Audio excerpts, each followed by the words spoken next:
કાંકરેજ તાલુકાના સિહોરી બજારમાં દશામાની મૂર્તિઓનું ધૂમ વેચાણ, શ્રદ્ધા અને સમર્પણનું જ્યાં સંગમ થાય છે ત્યાં દુઃખ અને દરિદ્રતાનો અંત થાય છે. માં દશામાની કૃપાથી દરેકની માઠી દશા સવળી થઈ જાય છે. પવિત્ર શ્રાવણ માસના પ્રારંભ સાથે જ સમગ્ર રાજ્યમાં આસ્થાનું મહાકુંભ જામ્યો છે. ખાસ કરી ઉત્તર ગુજરાતના કાંકરેજ તાલુકામાં અત્યારે ભક્તિનો માહોલ ચરમસીમા પર છે. કાંકરેજનું મુખ્ય મથક સિહોરી અત્યારે માં દશામાના જયઘોષથી ગુંજી ઉઠ્યું છે.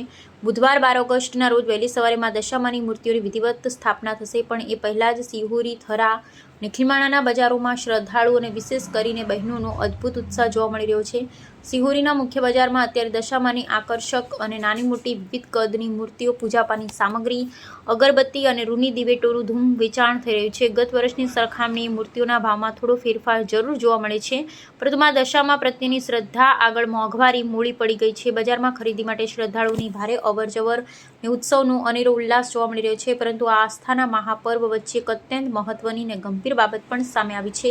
વ્રત દરમિયાન ભક્તો દ્વારા પ્રસાદ અને અન્ય વિવિધ વાનગીઓ બનાવવા માટે ઘી અને અન્ય ખાદ્ય સામગ્રીની ખરીદી મોટા પ્રમાણમાં થતી હોય છે.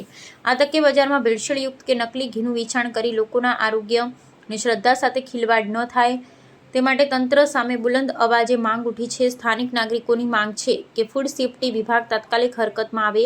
સિહોરી, થરા અને ખીમાણા સહિતના ગ્રામ્ય વિસ્તારમાં ખાદ્ય ચીજોના નમૂના લઈ કડક ચેકિંગ હાથ ધરવામાં આવે, જેથી પવિત્ર તહેવારમાં ભક્તોને શુદ્ધ અને ગુણવત્તાયુક્ત પ્રસાદ મળી રહે.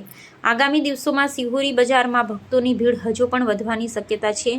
માં દશામાં સૌના ઘરમાં રિદ્ધિ સિદ્ધિ અને સુખ શાંતિ લાવે તથા સૌની દશા સુધારે એ જ પ્રાર્થના. અહેવાલ જયંતિ ભટ્ટ, ન્યૂઝ 16 ગુજરાતી.